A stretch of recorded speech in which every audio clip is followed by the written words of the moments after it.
بسم اللہ الرحمن الرحیم لإیلاف قریش، قریش کے دل میں محبت ڈالنے کی وجہ سے، ایلافہم رحلۃ الشتاء والصیف، ان کے دل میں سردی اور گرمی کے سفر کی محبت ڈالنے کی وجہ سے، فلیعبدوا رب ھذا البیت، تو ان پر لازم ہے کہ اس گھر کے رب کی عبادت کریں، الذی اطعمہم من جوع وآمنہم من خوف، وہ جس نے انہیں بھوک سے بچا کر کھانا دیا اور خوف سے بچا کر امن دیا۔ لإیلاف قریش، الف یألف الفا، باب سمع یسمع سے اگر اس کے ساتھ ہو ضمیر آئے تو معنی کسی سے مانوس ہونا، اس سے محبت کرنا۔ آلف یؤلف ایلافا، باب افعال، کسی کو کسی چیز سے مانوس کر دینا، اس کے دل میں اس کی محبت ڈال دینا۔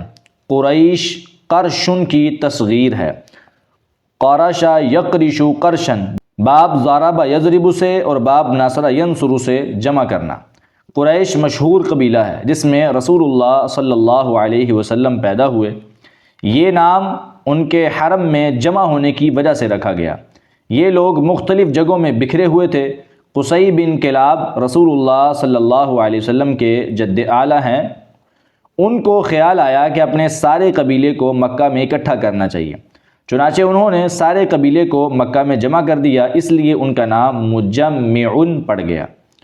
اس طرح کعبہ کی تولیت بھی ان کے ہاتھ آ گئی۔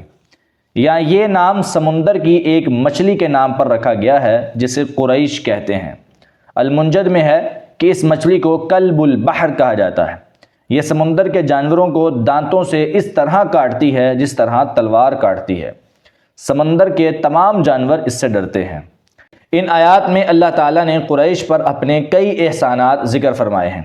قریش مکہ معظمہ میں رہتے تھے اور کعبہ کے متولی تھے۔ یہ لوگ سال میں 2 تجارتی سفر کرتے تھے، گرمی کے موسم میں شام کی طرف کیونکہ وہ سرد علاقہ ہے، اور سردی کے موسم میں یمن کی طرف کیونکہ وہ گرم علاقہ ہے۔ پہلا احسان تو یہ کہ ان کے دل میں سفر کی محبت ڈال دی، نہ انہیں سردی کے سفر میں مشقت محسوس ہوتی ہے نہ گرمی میں، اور سفر ہی دنیا میں وسیلہ ظفر ہے۔ اگر اللہ تعالیٰ ان کے دلوں کو سفر سے مانوس نہ کرتا تو وہ بھی اپنے گھروں میں بیٹھے رہتے، اور سفر سے جو مال و دولت، تجربہ و علم اور دنیا بھر کے لوگوں اور علاقوں سے واقفیت حاصل ہوتی ہے وہ کبھی حاصل نہ ہوتی۔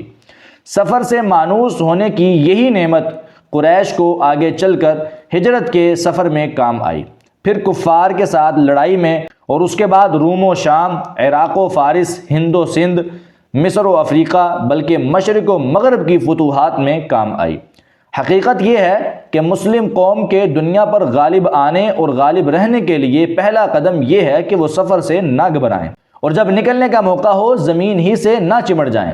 اب ہم دیکھتے ہیں کہ کافر اقوام ہی بری، بحری اور فضائی سفروں کی اجارہ دار ہیں، مسلمان اکثر و بیشتر یہ سبق بھول چکے ہیں۔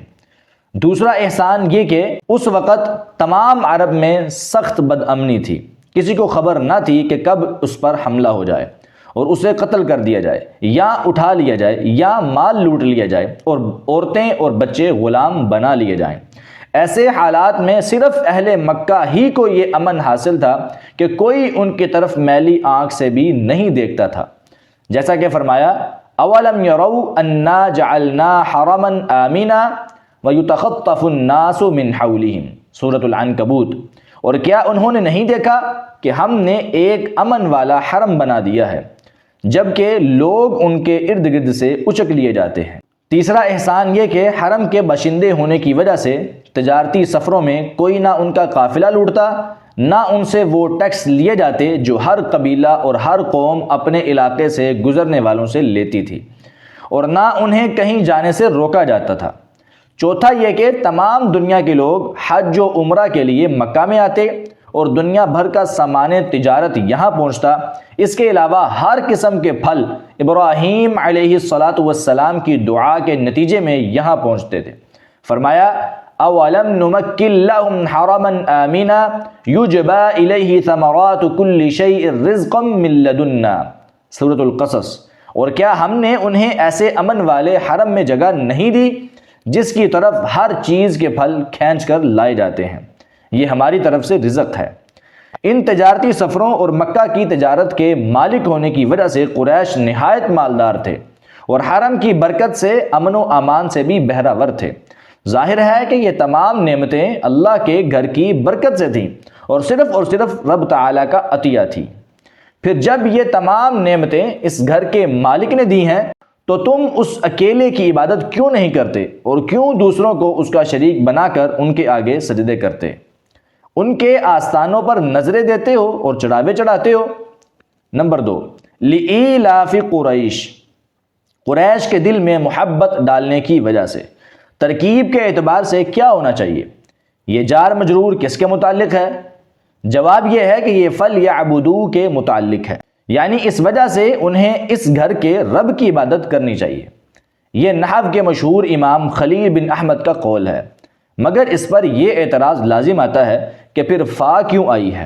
اس کا جواب یہ ہے کہ یہاں شرط محذوف ہے جس کے جواب میں فا آئی ہے، اور وہ یہ ہے کہ اگر ان دوسری بے شمار نعمتوں کی وجہ سے یہ لوگ ایک اللہ تعالیٰ کی عبادت نہیں کرتے تو اس گھر کا رب ہونے ہی کی وجہ سے اس کی عبادت کریں، جس گھر کی عبادت سے انہیں سردی و گرمی میں سفر کرنے، دائمی امن و امان اور وافر رزق کی نعمتیں میسر ہیں۔ زمخشری۔ کسی بھی جگہ میں امن اللہ تعالیٰ کی بہت بڑی نعمت ہے، ہمیں بھی رزق کی فراوانی اور امن جیسی نعمت پر اللہ کا شکر ادا کرنا چاہیے اور اسی کی عبادت کرنی چاہیے۔ غیر اللہ کی عبادت اور شرک سے بچنا چاہیے، اور شرک کے اڈوں کی تعمیر و ترقی کے بجائے توحید کے مراکز کی تعمیر و ترقی کرنی چاہیے۔ اگر ہم ایسا نہیں کریں گے تو رزق کی تنگی اور بد امنی و فساد کا سامنا کرنا پڑے گا، جیسا کہ کرنا پڑ رہا ہے۔